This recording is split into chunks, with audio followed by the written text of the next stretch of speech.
Bab 51. Ekspresi Ashley tampak sia-sia. Hanya karena dorongan Nicole, dia sudah merasakan tulang punggungnya hancur berkeping-keping. Namun, yang paling membuatnya takut adalah sorot mata Nicole ketika dia memandangnya. Rasanya Nicole akan membunuhnya jika dia mencoba terus berjuang. Menyingkir, Nicole menyekat tangannya dan membuang tisu itu ke tempat sampah. Gadis-gadis yang dipukuli tidak berani melawan Nicole, jadi mereka segera berlari membantu Ashley berdiri.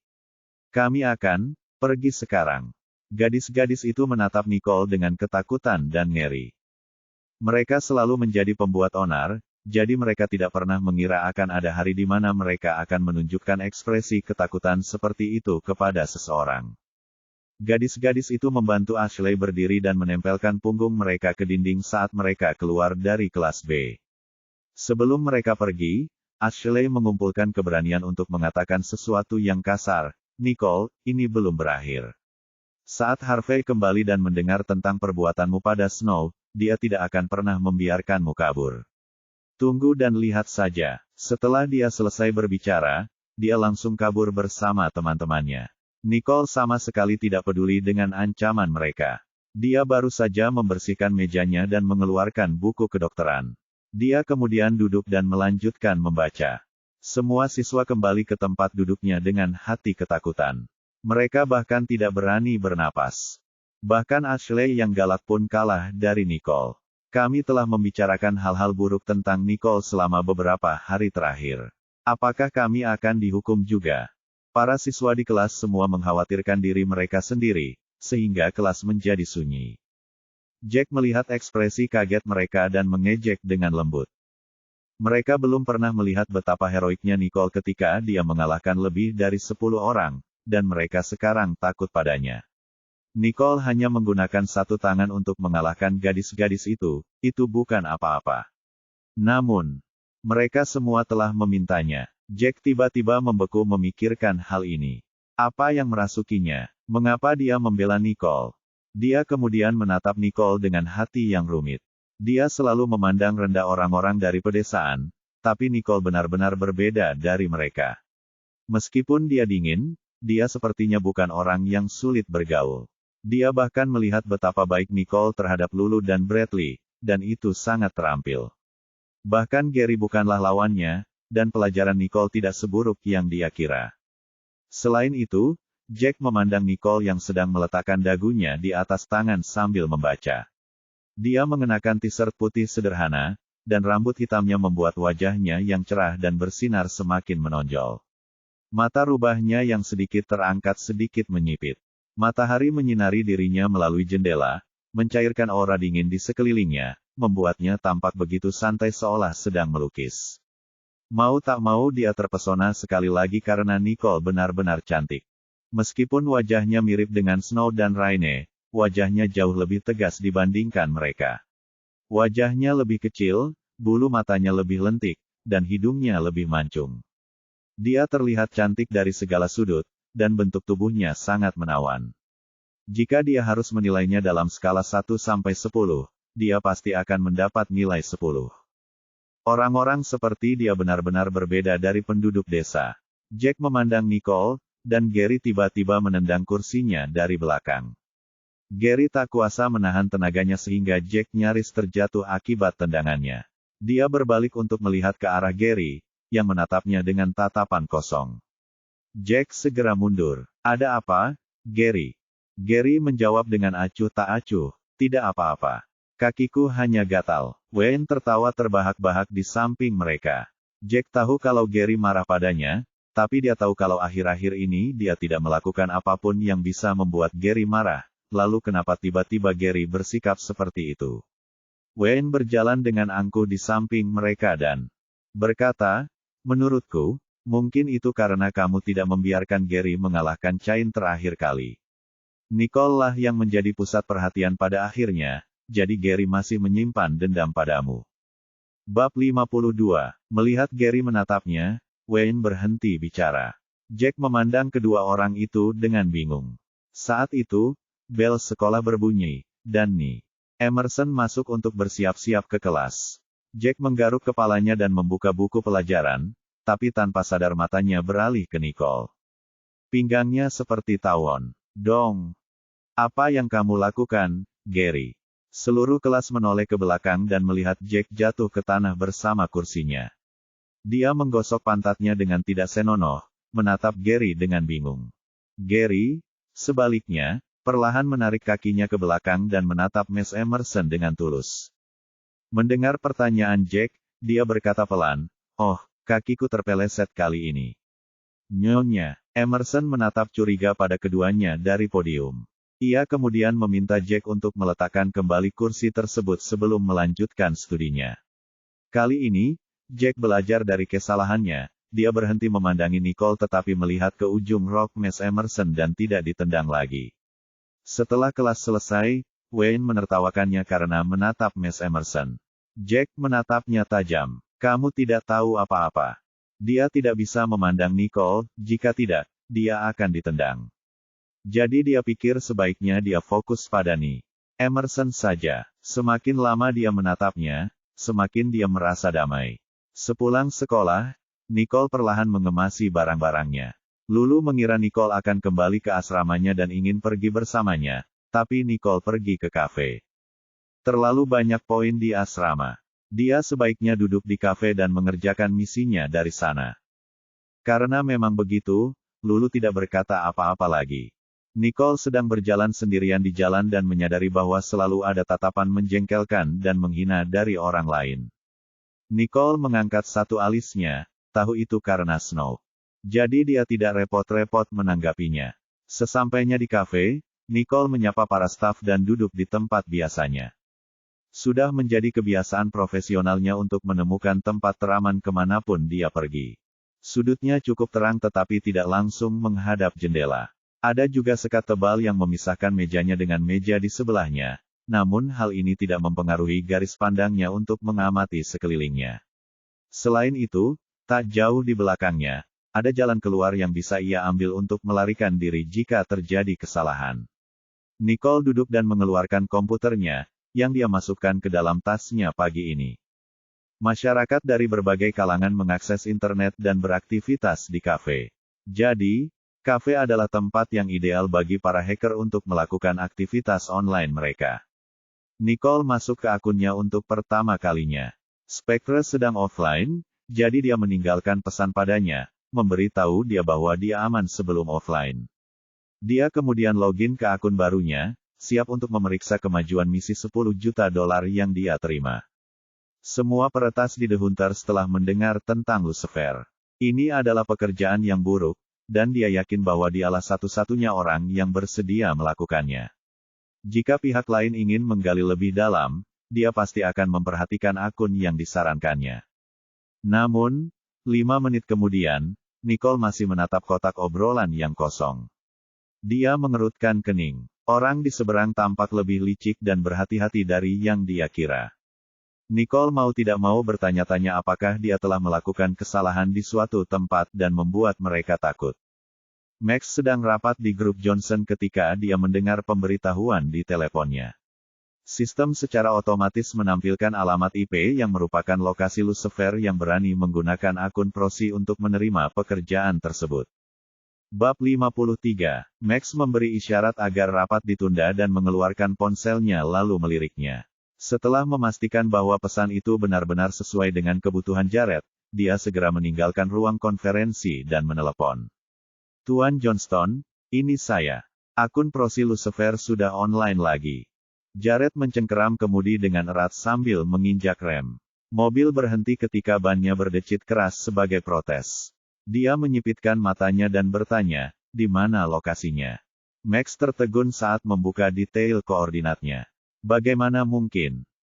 Jared mengerutkan kening. Ada apa? Itu di depan Royal Creek Institute, di kafemu. Apa? Jared terkejut. Dia tidak pernah menyangka kalau orang yang selama ini dia coba lacak ini sudah ada di kafenya. Dia mencari kemana-mana, hanya untuk menemukan targetnya di tempat yang paling tidak dia duga. Senyuman terlihat di wajahnya dengan tatapan seperti pemburu di matanya. Ia berbelok tajam dan melaju menuju Royal Creek Institute sambil memberi perintah. Max, Minta staf untuk mengawasi semua orang dan jangan biarkan siapapun pergi sampai aku tiba. Max tahu sudah berapa lama bosnya mencari target tersebut. Dia segera melakukan apa yang diperintahkan. Jared tampak serius. Dia mengemudikan mobilnya dengan kecepatan tinggi dan tiba di depan Royal Creek Institute. Lalu dia memberikan kunci mobil kepada joki dan melangkah ke kafenya. Melihat Jared datang, stafnya langsung berkata, Max sudah memberi kami instruksi. Kami mengadakan acara khusus, dan tidak ada yang pergi. Jared mengangguk. Dia memandang orang-orang di kafe, dan tiba-tiba matanya tertuju pada tempat Nicole biasanya duduk. Masih ada secangkir kopi di atas meja. Apakah Nona Riddle yang datang lebih dulu? Seorang anggota staf mengikuti pandangannya dan mengangguk sambil tersenyum. Ya, tapi dia pergi sebelum Max menelepon. Apakah kamu menemukannya? Tatapan Jared menajam mendengar hal itu. Namun karena waktunya belum tepat, dia tidak mencurigai Nicole. Dia memperhatikan orang-orang di kafe, berusaha mencari tahu siapa yang mencurigakan secepatnya. Lokasi kafe tersebut strategis, dan pada jam sibuk, puluhan orang asyik online di laptopnya.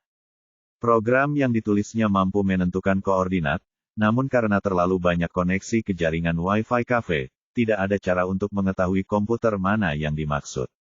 Jared tersenyum dingin ketika dia membayangkan Lucifer mungkin ada di antara orang-orang ini. Dia pasti akan menangkapnya. Cari tahu apa yang ada di komputer mereka dalam 10 menit. Jika itu Lucifer, dia pasti memiliki perangkat lunak peretasan di komputernya. Staf di kafenya sebenarnya adalah para elit IT yang menyamar sebagai pelayan. Jadi, meretas komputer adalah hal yang mudah bagi mereka. Seorang pelayan di konter segera bertindak, jari-jarinya mengetuk keyboard dengan cepat saat dia mulai mencari dan memilah. Setelah beberapa saat, pelayan itu berkata dengan ekspresi serius di wajahnya. Tuan Johnston, mereka hanyalah siswa biasa. Saya tidak menemukan sesuatu yang mencurigakan di komputer mereka. Bagaimana mungkin? Max telah mengiriminya koordinatnya. Tidak mungkin salah. Bab 54. Jared berpikir sejenak dan mengarahkan komputer ke arahnya. Namun setelah memeriksa komputer semua orang, dia tidak menemukan sesuatu yang mencurigakan. Lucifer sebenarnya tidak termasuk di antara orang-orang ini. Jadi, di mana dia? Koordinatnya tidak mungkin salah. Periksa kamera pengintai dan cari tahu siapa yang datang ke kafe dan menggunakan komputer hari ini. Jared mengepalkan tangannya, membenci dirinya sendiri karena terlambat. Dia hanya tinggal selangkah lagi untuk menangkap Lucifer yang sulit ditangkap. Anda mengerti, Tuan Johnston. Pelayan segera menggunakan perangkat in-ear-nya untuk mengirim radio ke yang lain, dan semua orang sibuk. Saat ini, Nicole sedang dalam perjalanan kembali ke asrama. Karena dia tidak mendapat balasan, pihak lain pasti mencurigainya. Jadi dia segera menghapus akun prosi tersebut dan segera meninggalkan kafe tersebut. Sejak dia meninggalkan keluarga Riddle, dia curiga pihak lain akan melakukan trik yang sama untuk menemukan koordinatnya. Jadi, dia menambahkan program baru ke firewall kedua komputernya untuk memperlambat pihak lain melacak koordinatnya. Artinya, meskipun pihak lain telah menemukan koordinatnya, pada saat mereka tiba, koordinatnya sudah lama hilang. Hampir mustahil untuk menangkapnya hanya dengan melacak koordinatnya. Segera Nicole kembali ke asrama. Lulu sedang mengerjakan kertas ujian yang diberikan Nicole kemarin. Juni tidak ada di sana. Ketika Nicole kembali, Lulu berkata kepadanya dengan frustrasi, "Senang bertemu denganmu kembali, Nicole. Bisakah Anda mengajari saya cara menyelesaikan persamaan ini? Setiap kali saya berpikir saya akan menyelesaikannya, hasilnya tidak akurat. Aku hampir menjadi gila." Melihat rasa frustrasinya, Nicole mengangkat alisnya dan mengambil kertas ujian. Persamaan ini sulit. Lulu tidak bisa menyelesaikannya karena dia tidak mengerti pertanyaannya. Nicole menunjukkan pertanyaan itu padanya dengan singkat. Lulu mendapat ide cemerlang dan segera mengambil kertas itu dan mulai menghitung. Dia mendapat jawabannya hanya dalam beberapa menit. Dia memandang Nicole dengan kagum. "Nicole, kamu luar biasa." Nicole tidak mengatakan apa-apa, hanya menatapnya dengan tatapan kosong. Lulu duduk di tempat tidur sambil tertawa. Setelah menghabiskan waktu bersama Nicole, Lulu menyadari bahwa Nicole adalah orang yang sangat baik. Dia mungkin terlihat jauh, tapi dia jauh lebih baik daripada kebanyakan orang bermuka dua. Dia memandang Nicole dan berkata, saya yakin kamu tidak akan pernah menindas Snow. Seseorang pasti telah melakukan kesalahan. Nicole memandang Lulu dengan heran. Lagi pula, semua suara di dunia maya mengecamnya. Dia tidak berpikir Lulu akan mempercayainya, dan itu mengharukan. Terima kasih, katanya sambil tersenyum tipis. Meski tak peduli dengan orang yang menjelek-jelekannya, ia tak akan menolak kebaikan Lulu. Lulu tersentuh saat Nicole mengucapkan terima kasih. Dia mengepalkan tangannya dan berkata, jangan sebutkan itu. Kita semua adalah teman, dan teman saling percaya. Dengan staminamu, Snow seharusnya masuk rumah sakit jika kamu menindasnya. Singkatnya, saya akan menemukan cara untuk membuktikan Anda tidak bersalah. Setelah itu, ia menyalakan komputer, masuk ke forum, dan bersiap mengungkap kebohongan yang mencoreng nama baik Nicole. Nicole tidak bisa menahan tawa melihat penampilannya yang buruk. Saat hendak menolak kebaikan Lulu, ponsel di sakunya tiba-tiba bergetar. Ekspresinya berubah suram. Dia mengeluarkan ponselnya dan melihatnya, itu adalah pesan anonim. Bagaimana Anda mendapat telepon dari Carl? Aku tidak percaya kamu sama gilanya dengan dia. Sekarang saya curiga Anda telah dilacak.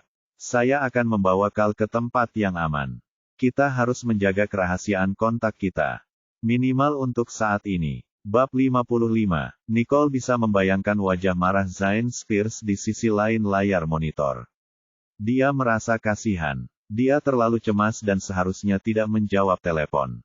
Namun, dia hanya ingin memastikan Carl aman dan tidak terlalu memikirkannya saat itu. Memikirkan hal ini, Nicole menghela nafas pelan, dengan perasaan tidak berdaya yang jarang terjadi di wajahnya. Ponsel di tangannya berdering lagi.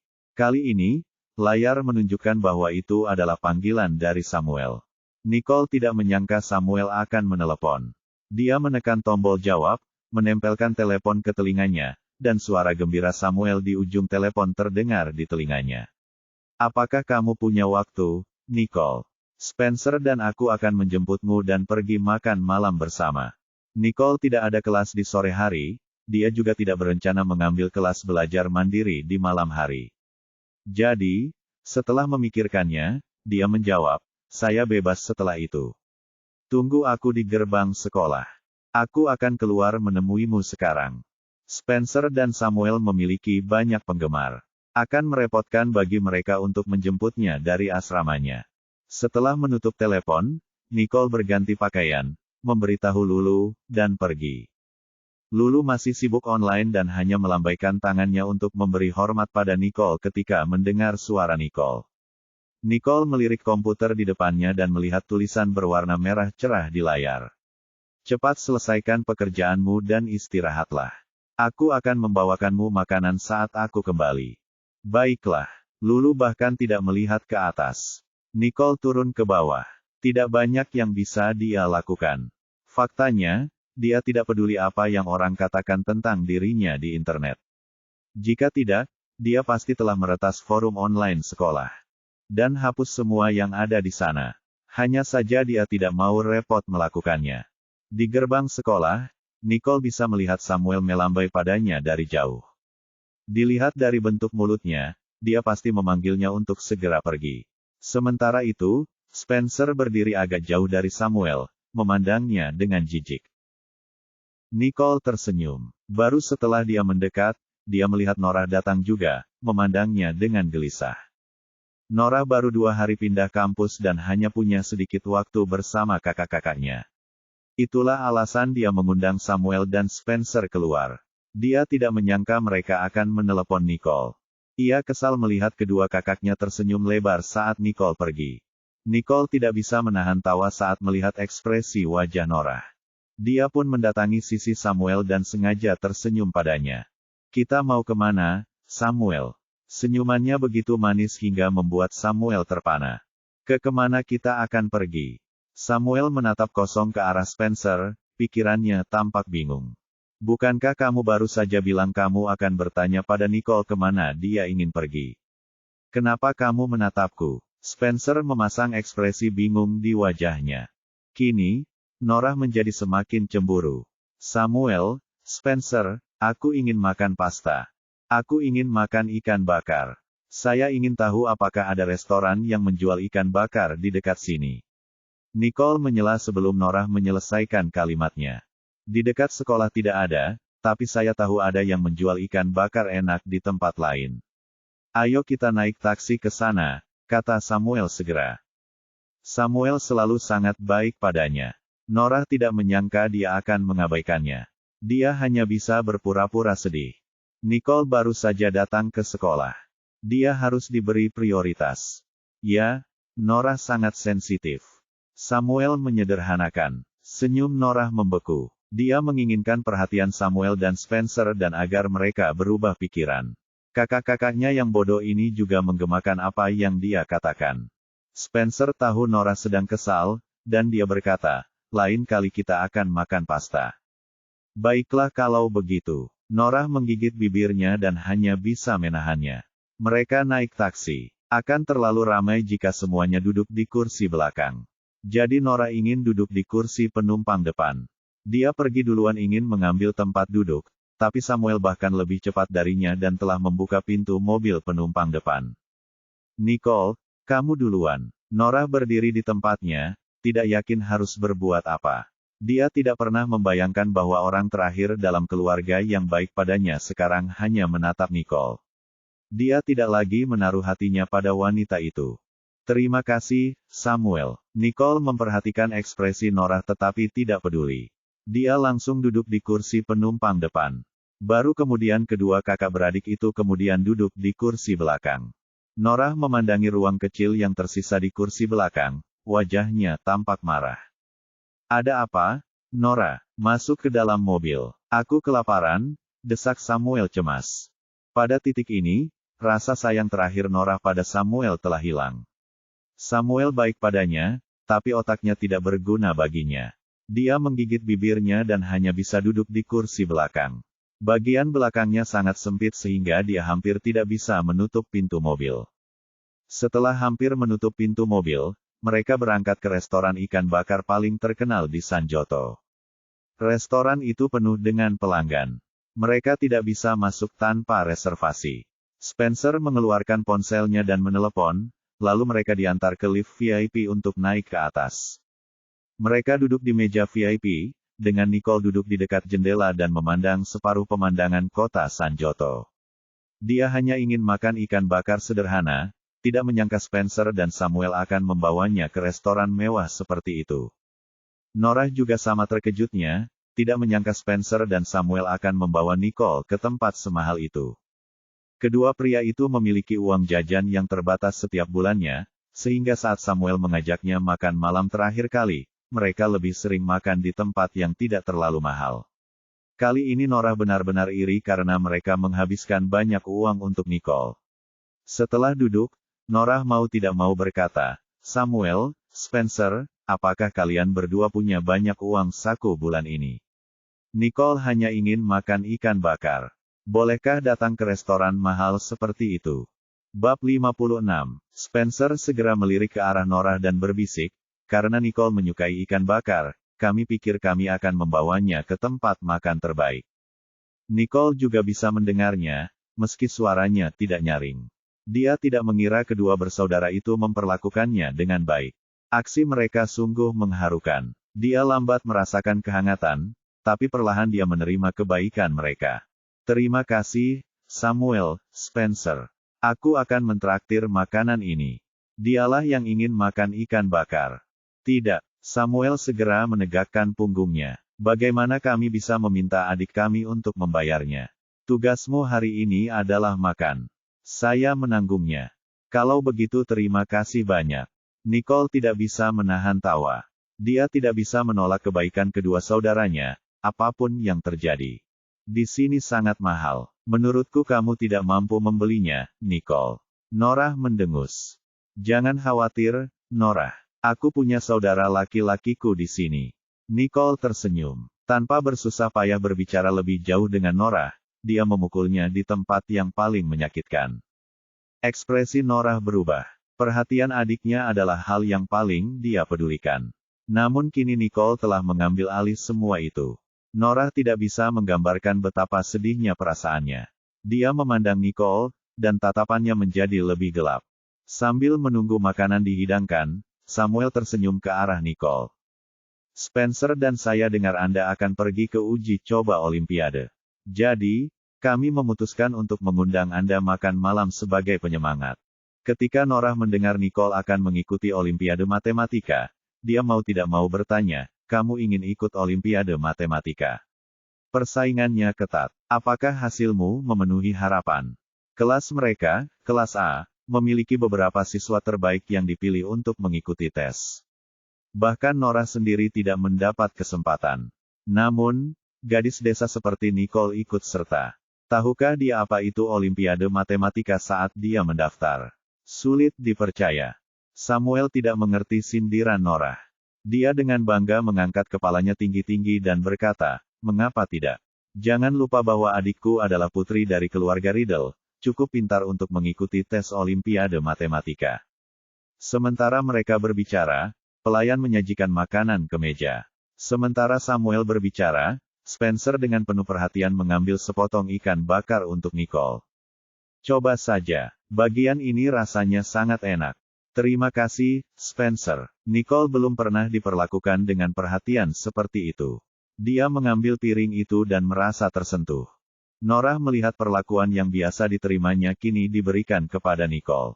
Kedua bersaudara itu memandangnya tetapi tidak memberinya perlakuan yang sama, seolah-olah mereka memperhatikan hubungan mereka. Kecemburuan meledak dalam diri Nora.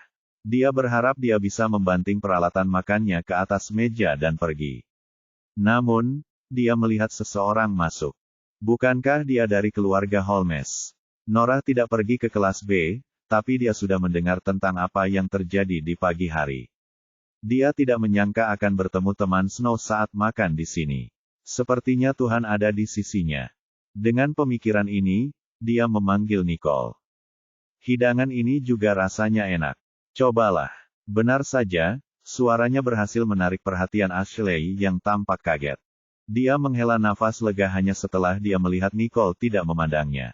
Orang tuanya melihatnya dalam suasana hati yang buruk dan mengajaknya makan malam. Dia tidak menyangka akan melihat Nicole di sini. Dunia yang kecil sekali. Saat dia berharap bisa pergi, pemandangan Samuel dan Spencer mengejutkannya. Dia bertanya-tanya mengapa gadis desa seperti Nicole mampu makan di tempat seperti itu. Tak hanya itu, Nicole juga dikelilingi oleh dua pria kembar terkenal yang tampan. Menyaksikan mereka berdua merawat Nicole, memperlakukannya seperti seorang putri, membuatnya bodoh. Rasa cemburu dan marah terpancar di mata Ashley. Pelacur ini tak hanya sukses merayu Austin, tapi juga dua pria tampan dari kelas musik dan tim basket itu. Melihat Samuel tersenyum pada Nicole, Ashley yakin bahwa Nicole sedang merayu kedua pria itu. Seorang murid pindahan memanfaatkan kecantikannya untuk berperilaku pantas. Dia benar-benar tidak tahu malu. Ashley merasa tertekan ketika memikirkan apa yang telah dilakukan Nicole padanya di pagi hari. Sambil menunggu orang tuanya memarkir mobil, dia mengeluarkan ponselnya dan menemukan sudut untuk mengambil foto Spencer dan Samuel sedang bersantai dengan Nicole dan kemudian mempostingnya ke forum sekolah. Sangat merasakan bahwa seseorang sedang mengawasinya, Nicole menoleh ke belakang dan, tentu saja, dia melihat Ashley. Ashley tampak seolah-olah dia telah melakukan kesalahan dan segera meletakkan teleponnya, berpura-pura tidak melihat Nicole dan bergegas pergi. Tapi Nicole terus menatapnya. Pengalamannya selama bertahun-tahun memberitahu dia bahwa Ashley pasti baru saja memotret sesuatu. Samuel, Spencer, mohon permisi. Aku akan ke toilet wanita sebentar. Oke. Samuel setuju tanpa memikirkannya. Nicole berdiri dan berjalan ke arah menghilangnya Ashley.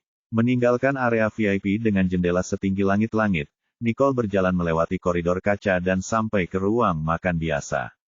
Melihat Ashley telah duduk bersama orang tuanya, Nicole berjalan mendekat dengan tatapan dingin di matanya. Tidak menyadari Nicole akan datang, Ashley menatap ponselnya, membaca. Komentar-komentar dalam foto tersebut semuanya mencurigai Nicole sedang merayu pria tampan tersebut dan berperilaku tidak pantas. Ashley merasa berjaya membaca komentar tersebut, bangga dengan kemampuan fotografinya. Dia mengambil foto itu sedemikian rupa sehingga siapapun yang melihatnya, mereka pasti akan merasa bahwa Nicole sedang merayu pria. Merasakan hawa dingin di bagian belakang lehernya, dia tanpa sadar mendongak dan menemukan bahwa Nicole telah datang di depannya tanpa dia sadari dan sedang menatapnya dengan serius.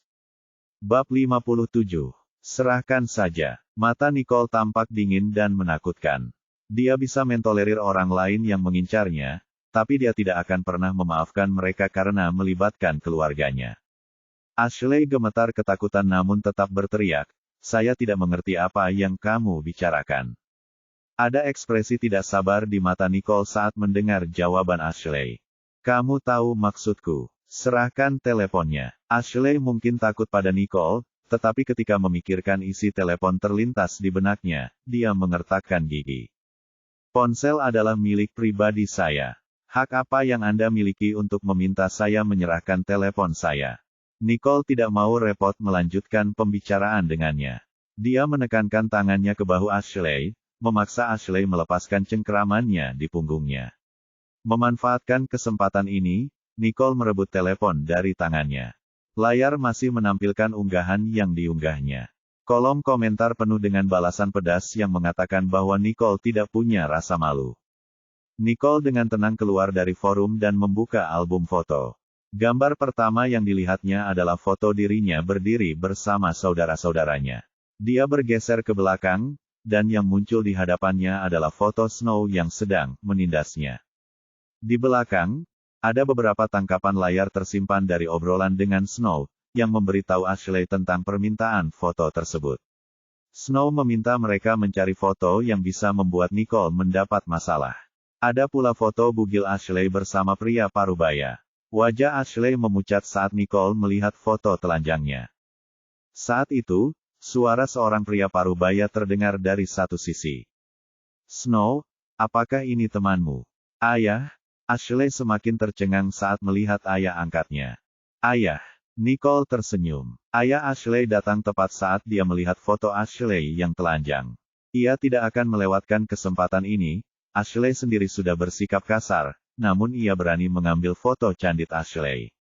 Oleh karena itu, Nicole akan memberikan kesempatan kepada Ashley untuk merasakan akibatnya bagi dirinya sendiri.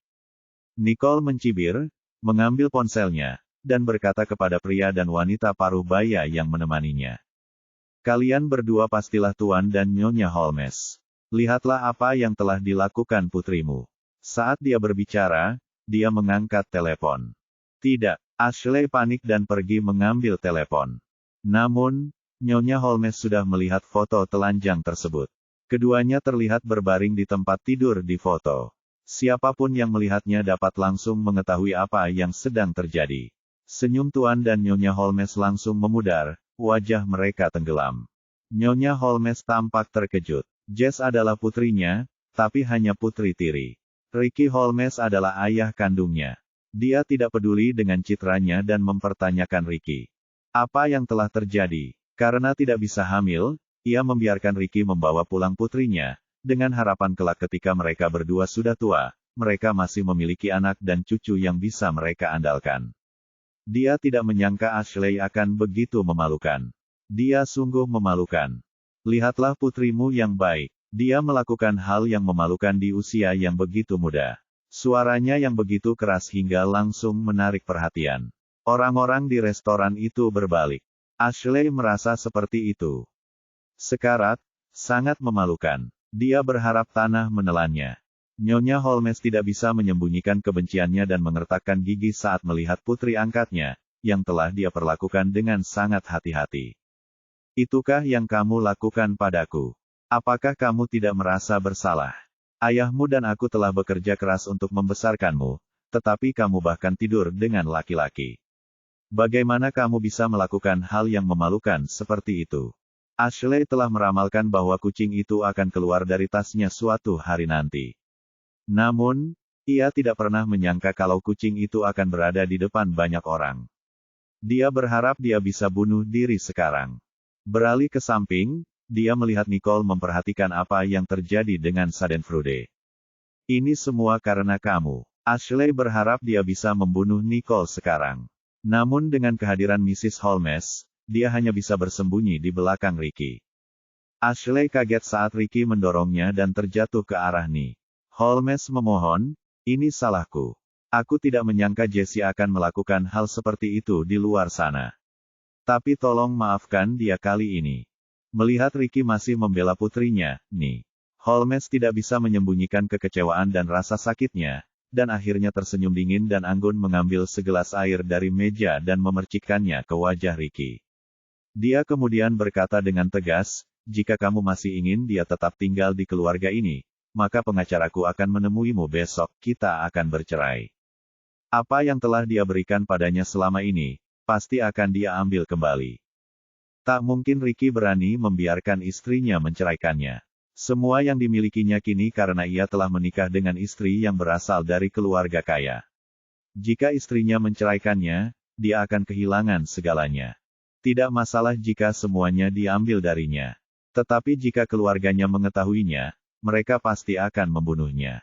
Memikirkan hal ini, dia memeluk kaki Nyonya Holmes dan meratap. Jangan ceraikan aku. Dia berbalik dan menunjuk putrinya dengan kejam. Aku berjanji akan mengusirnya besok. Tolong beri saya kesempatan lagi. Dengan semua yang terjadi di depan matanya, Nicole harus menyalakan ponselnya dan mencatat apa yang terjadi. Ashley tidak tahan lagi ketika dia mendengar ayahnya meninggalkannya. Keluhannya selama bertahun-tahun tiba-tiba meledak saat dia memarahi Ricky dengan marah. Kamu meninggalkan putrimu demi seorang wanita, ayah seperti apa kamu? Bab 58. Ketika dia selesai, dia menangis dan menerkam Ricky. Mata Ricky dipenuhi niat membunuh. Dia mengulurkan tangan untuk menjambak rambut Ashley dan membenturkan kepalanya ke dinding. Ashley menjerit dan pingsan. Bajingan, bagaimana kamu bisa menggigit tangan yang memberimu makan? Ricky membersihkan lengan bajunya, matanya dipenuhi rasa jijik. Nyonya Holmes merasa ngeri dengan apa yang dilihatnya dan ingin pergi. Melihat dia ingin pergi, mata Ricky kembali bersinar dengan tatapan mematikan. Dia meraih gaun Ni Holmes dan mengulurkan tangan untuk mencekiknya. Sekeras apapun Nyonya Holmes, dia tetaplah seorang wanita. Dia bukan tandingan Ricky. Pria itu mencengkeram lehernya dengan tangan kasar dan mengancamnya. Aku akan membunuhmu sekarang jika kamu ingin menceraikanku. Katakan padaku, apakah kamu masih akan menceraikanku? Matanya yang pembunuh berwarna merah, dan dia tampak seperti orang gila. Melihat dia tidak berbicara, Ricky menyeringai dan mengencangkan cengkeramannya. Para tamu di restoran itu begitu ketakutan hingga mereka tersentak ketakutan. Seseorang diam-diam telah menelepon polisi. Tersedak, mata Mrs. Holmes berputar ke belakang kepalanya. Saat itu, sebuah suara pahit berteriak, apakah pria seharusnya menjadi seperti ini? Ricky tertegun sejenak, hampir melupakan kehadiran Nicole. Begitu dia berbalik, Nicole melancarkan tendangan berputar, mengenai tangan yang dia gunakan untuk mencekik Ni Holmes. Nicole kemudian meraih tangan Ricky dan memutarnya. Setelah 2 kali retakan keras, kedua sendi lengan Ricky terkilir. Ricky menjerit kesakitan dan berusaha melawan. Nicole membalasnya dengan pukulan pisau di bagian belakang lehernya, dan dia jatuh ke tanah dengan bunyi gedebuk, tidak bergerak. Ni Holmes jatuh ke tanah dengan ngeri. Dia baru terbangun dari keterkejutannya setelah Ricky dinetralkan. Terima kasih. Terima kasih. Gadis inilah yang menunjukkan foto itu padanya. Dan gadis ini datang untuk menyelamatkannya. Nyonya Holmes merasa berhutang budi padanya. Hanya itu yang bisa kulakukan. Bajingan seperti itu dikutuk oleh semua orang. Melihat Ricky terbaring tak bergerak, Nyonya Holmes perlahan berdiri. Sekarang, apa yang harus aku lakukan? Segalanya terjadi hari ini begitu tiba-tiba sehingga dia tidak tahu harus berbuat apa. Melihat seseorang menelepon, Nicole menjelaskan kepadanya dengan singkat. Dia mempunyai niat membunuh, dan Anda punya bukti penipuannya. Ceraikan dia dan tinggalkan dia tanpa apa-apa, lalu masukkan dia ke dalam penjara seumur hidupnya. Adapun Ashley, dia akan dikeluarkan dari keluarga, dan itu tepat untuknya. Terima kasih. Anda baru saja menyelamatkan hidup saya. Jika ada yang bisa saya lakukan untuk Anda, saya akan melakukan apapun yang saya bisa untuk Anda. Nicole melihat ekspresi tulus Ni Holmes di hadapannya dan tahu bahwa dia harus menjadi orang baik. Dia berkata sambil tersenyum, "Tidak apa-apa. Semoga kita bisa bertemu lagi." Dengan itu, Nicole berbalik dan hendak pergi. Nyonya Holmes berpikir sejenak. Dia kemudian dengan cepat mengeluarkan liontin kecil dan meletakkannya di telapak tangan Nicole sambil tersenyum. "Ambil ini, mungkin suatu hari nanti Anda akan merasakan manfaatnya. Jika kamu membutuhkan bantuan di masa depan, bawalah liontin ini untuk menemuiku di Summerworld Residence. Ingat, nama belakangku adalah Bond." Tanpa menunggu Nicole menolak, Holmes segera berbalik dan mencari satpam. Nicole mengerutkan kening melihat liontin di tangannya. Tanpa bersusah payah mengikuti Holmes, dia memasukkan liontin itu ke dalam sakunya dan kembali ke mejanya. Melihat dia sudah pergi begitu lama, Samuel dan Spencer mau tidak mau bertanya, "Kemana saja kamu selama ini?"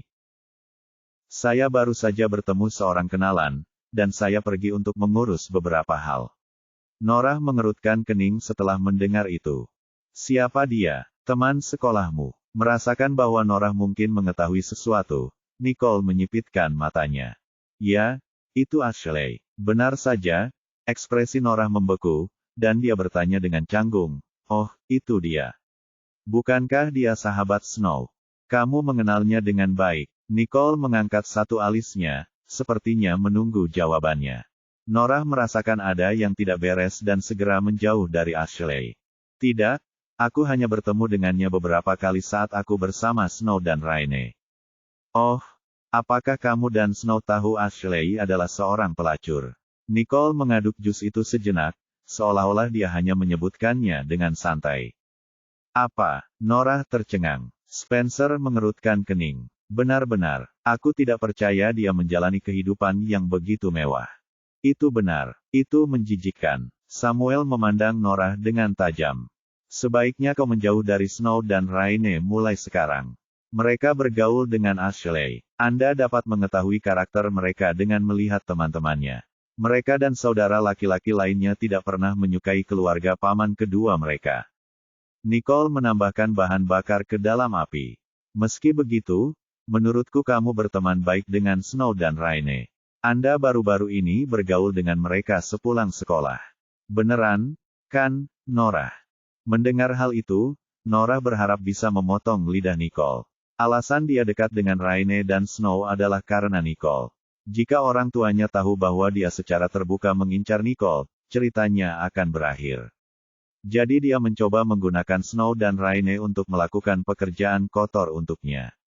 Tapi Nicole ingin menyabotase dirinya sendiri sekarang. Tidak mungkin dia membiarkan hal itu terjadi. Mengingat hal itu, Norah tersenyum. "Alasan aku bergaul dengan Snow dan Raine adalah karena kami peduli padamu.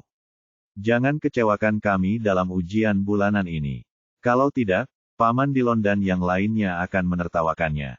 Norah dengan cerdik menendang bola kembali ke lapangan Nicole. "Karena kamu sudah mengetahuinya, kenapa kamu masih begitu dekat dengan mereka?" tanya Nicole. Bab 59. Ekspresi Norah menegang ketika dia menyadari bahwa dia telah menggali lubang untuk dirinya sendiri. Spencer juga merasakan sesuatu, wajahnya kaku. "Apapun alasannya, Norah, mulai sekarang kamu harus menjaga jarak dari mereka."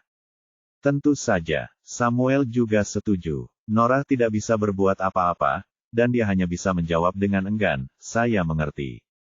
"Sialan Nicole, Anda akan melihatnya sendiri. Biarpun aku menjauh dari mereka, aku punya cara untuk membuat Snow dan Raine mengincarmu." Nicole diam-diam mencibir kemarahan Norah.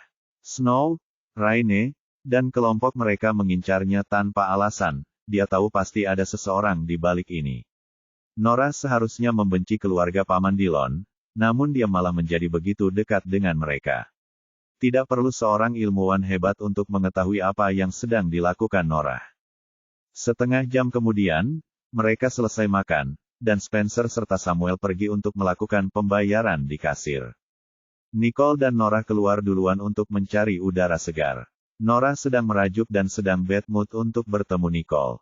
Saat itu, seorang pria mabuk keluar dari belakang dan menabrak Norah. Sial, Norah hampir terjatuh karena benturan itu. Pria mabuk itu mendongak. Melihat Norah mengenakan gaun merah, dia mengejarnya. Wow, eranganmu menggoda sekali. Kenapa tidak bersenang-senang bersama? Iya. Pria itu tersenyum jahat sambil berjalan menuju Norah. 3-5 pria, yang tampak seperti anak orang kaya dan juga mabuk, keluar mengejar pria mabuk pertama. Orang-orang biasa terlalu takut untuk mengganggu mereka. Jadi, orang yang lewat menundukkan kepala, pura-pura tidak melihatnya. Kalian semua jangan mendekatiku. Norah ketakutan dan bersembunyi di belakang Nicole tanpa berpikir. Para pria memandang Nicole, dia lebih cantik daripada Norah, dan mata mereka berbinar sesaat. Dia cantik. Hai cantik, apakah kamu sedang menunggu seseorang? Apakah kamu ingin aku menemanimu?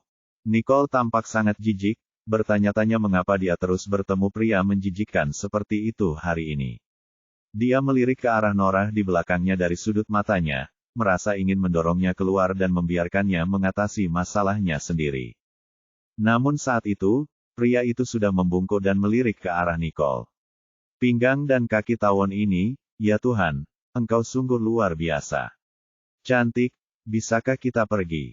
Setelah itu, dia mengulurkan tangan dan menyentuh wajah Nicole. Nicole memiringkan kepalanya untuk menghindari tangannya. Saat dia hendak bergerak, suara marah Samuel terdengar dari belakang.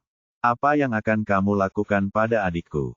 Samuel. Norah berbalik dan berlari ke arah Samuel untuk meminta bantuan dan kenyamanan. Namun, Samuel dan Spencer tidak punya waktu untuk Norah. Mereka berlari mendekat dan melindungi Nicole di belakang mereka. Awalnya Norah menginginkan perlindungan mereka, namun kini dia malah berada di luar lingkaran perlindungan mereka. Melihat hal itu, Norah merasa sakit hati. Suatu ketika, dia adalah favorit saudara perempuannya. Tapi sekarang, saat mereka dalam bahaya, saudara perempuannya hanya menatap mata Nicole. Bahkan pria cabul pun sudah lama melupakan keberadaannya dan melirik Nicole. Dengan mata terbuka lebar, seolah-olah masa mengabaikannya. Bos, ayo pergi. Melihat dua orang melindungi Nicole, pacar pertama berkata dengan kepala tertunduk, kita semua sudah keterlaluan. Kami tidak akan mendapatkan apapun.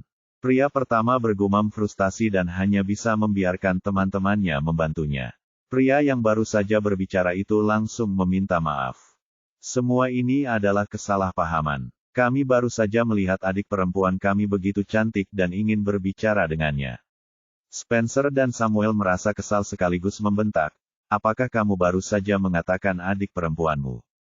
Pria itu terkejut dan langsung bergumam, baiklah, baiklah. Itu adikmu. Oke. Setelah orang-orang itu pergi, Samuel menghela nafas lega. Dia kemudian kembali menatap Nicole.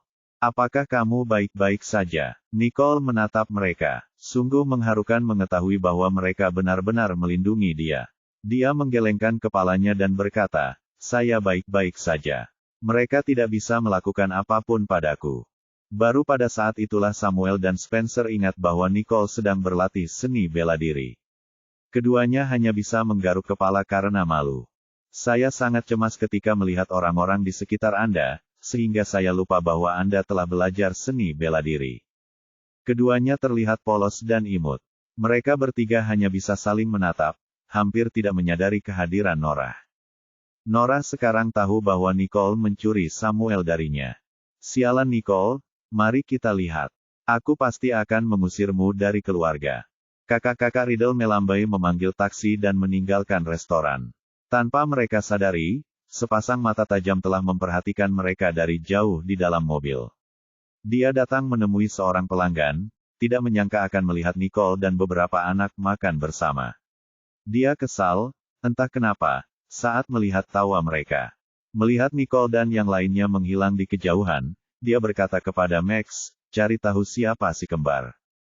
Apa karena dia sudah menyukai seseorang dan ingin membatalkan pertunangannya? Dia tidak tahu mengapa jantungnya berdebar kencang setiap kali memikirkannya. Max tak perlu bertanya untuk mengetahui kalau yang dimaksud Jared adalah Nicole. Namun, dia bertanya-tanya mengapa Jared terlihat begitu kesal seolah-olah dia telah ditipu saat melihat Nicole dan kedua anak laki-laki itu bersama. Bosnya sepertinya terlalu mengkhawatirkan Nicole. Memikirkan hal ini, Max menyipitkan matanya sambil berpikir. Bab 60. Nicole kembali ke kamar asramanya, menyerahkan makanan yang dibawakannya untuk Lulu, dan duduk untuk menyaksikan Lulu bertarung melawan para pejuang keyboard. Lulu melihat Nicole kembali dan tersenyum padanya. Hei, kamu kembali. Nicole mengangguk. Ini dia. Makanlah sekarang, atau ini akan menjadi dingin. Lulu menoleh ke belakang, dan matanya berbinar saat melihat paket takeaway. Nicole, bagaimana kamu tahu kalau aku selalu ingin mencoba makanan The Grove? Saya sudah mencoba berkali-kali tetapi tidak bisa mendapatkan reservasi. Saya tidak menyangka pesanan saya akan diantar hari ini. Sudut bibir Nicole terangkat saat dia berkata, coba saja segera jika kamu menyukainya. Lulu dengan senang hati mengambil garpu dan memakannya sambil memuji sang koki, The Grove, atas keterampilan memasaknya. Di tengah makan, dia memperlambat langkahnya dan dengan hati-hati bertanya kepada Nicole, aku tahu Samuel dan Spencer adalah saudaramu, tapi rumor mengatakan bahwa mereka juga berhubungan dengan Snow dan Raine. Jadi, kamu, Snow, dan Raine adalah... Lulu hampir bisa menebaknya. Dia hanya ingin memastikan. Nicole berkata dengan nada suara acuh tak acuh. Mereka adalah putri paman keduaku. Mata Lulu melebar karena terkejut. Kalian sepupu. Nicole melipat tangannya, matanya menatap ke kejauhan. Yah, kami bersaudara, tapi kami tidak terlalu mengenal satu sama lain. Lulu memandang Nicole dan tertegun. Pantas saja Nicole mirip dengan Snow dan Raine. Namun, Nicole masih jauh lebih cantik dari mereka. Dengan Spencer dan Samuel sebagai saudara selebritasnya dan Snow dan Raine, yang populer di sekolah, sebagai sepupunya, Nicole selama ini tidak menonjolkan diri. Dia tidak pernah menyebutkan garis keturunan keluarganya. Para guru di kampus tidak menemukan informasi yang berguna. Namun, mereka dengan berani mengklaim bahwa Nicole bukan siapa-siapa. Lulu mulai mengagumi Nicole, namun ada sesuatu yang terlintas di benaknya, dan dia bertanya dengan ragu, karena Samuel adalah saudaramu, kenapa kamu tidak memberitahu semua orang? Seseorang telah mengunggah foto Anda di forum sekolah. Orang bilang kamu berkencan dengan dua pria sekaligus. Lulu tiba-tiba berhenti. Lagi pula, dia tidak ingin Nicole mendengar komentar-komentar buruk itu. Nicole berpikir sejenak dan melemparkan telepon ke Lulu. Ada video yang mungkin berguna bagimu. Awalnya, ia tak berniat merilis video klip tersebut. Namun kini, dia merasa menendang Ashley adalah hukuman yang terlalu ringan. Karena sudah melibatkan saudara-saudaranya, maka ia tidak akan melanjutkan masalahnya hingga selesai. Tentang apa ini? Lulu menyalakan telepon dan terpana melihat video Ashley ditegur dengan marah oleh ibu tirinya.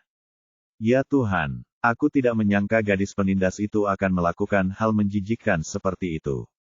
Begitu pesan ini keluar, tidak ada yang akan membaca postinganku. Setelah itu, Nicole mulai melepas mantelnya. Kenapa aku tidak memikirkannya? Nicole, kamu sangat pintar. Dia telah berdebat dengan orang-orang selama berjam-jam tetapi tidak berhasil. Dia tidak berpikir Nicole akan menyelesaikan krisis ini setelah waktu istirahat yang singkat. Tapi bukankah kamu benar-benar ingin menjelaskan hubunganmu dengan Samuel dan Spencer? Lulu masih berharap dia akan mengatakan yang sebenarnya lebih cepat agar teman-teman sekelasnya tidak meremehkannya. Nicole dengan malas bersandar di kursinya, mengambil sehelai rambutnya, dan memainkannya dengan lembut. Jika mereka tahu aku berasal dari keluarga Riddle, mereka pasti akan memintaku untuk menyampaikan surat cinta mereka kepada saudara-saudaraku. Itu terlalu merepotkan. Saya tidak bisa mengendalikan apa yang mereka katakan. Mereka bisa mengatakan apapun yang mereka inginkan selama itu tidak mempengaruhi hidup saya. Dia pasti akan mengambil tindakan jika itu mempengaruhi hidupnya. Lulu mengerti. Riddle bersaudara sama populernya dengan Harvey dan Gary di Royal Creek Institute. Dengan kepribadian Nicole yang tak suka membuat onar, ia tentu tak ingin menjadi alat penyebar surat cinta. Kalau begitu aku akan mengupload video ini sekarang, untuk mengupload postinganmu, ucap Lulu antusias. Dia memegang telepon di tangannya seperti seorang pejuang sejati yang memegang pedang kemenangan, siap untuk terus bertarung. Nicole tergerak melihat Lulu membantunya membersihkan namanya. Saat itu, June kembali dan membuka pintu. Saat dia melihat Nicole, wajahnya dipenuhi perasaan campur aduk dan dia bertanya, apa hubunganmu dengan Samuel? Nicole mengabaikannya dan langsung pergi ke kamar mandi, bersiap untuk mandi lalu tidur. June tidak melanjutkan pertanyaannya. Ia tidak belajar di meja seperti biasanya, melainkan berbaring di tempat tidur dan menutupi kepalanya dengan selimut. Saat Nicole keluar dari kamar mandi, June langsung mematikan lampu. Sambil mengeringkan rambutnya, Nicole terkejut melihat June sudah tidur pagi ini. Namun, dia tetap tidak mengatakan apapun. Dia bersandar malas di kepala tempat tidur dan mengeluarkan ponselnya untuk membalas pesan dari saudara-saudaranya. Dia baru saja meminta mereka untuk mengantarnya ke gerbang sekolah. Mereka mengiriminya pesan, menanyakan apakah dia telah tiba dengan selamat. Nicole melirik June dan menjawab Samuel. Apakah kamu kenal June di kelas kita? Dia segera menjawab, tidak. Nicole memandang serius ke arah June, yang meringkuk di bawah selimut. Dia tidak membalas pesan itu lagi.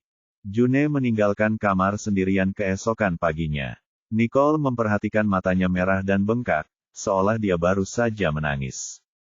Lulu juga memperhatikan bahwa June menghindari matanya. Jadi, dia bertanya pada Nicole dengan bingung, ada apa dengan June? Matanya merah. Nicole memperhatikan dan tidak berkata apa-apa saat June pergi. Lulu tidak bertanya lagi. Ia langsung menindaklanjuti postingan kemarin. Ya Tuhan, Nicole, Anda berhasil. Begitu video klip Ashley beredar di internet, forum-forum menjadi heboh. Tidak ada yang tertarik dengan fotomu sekarang.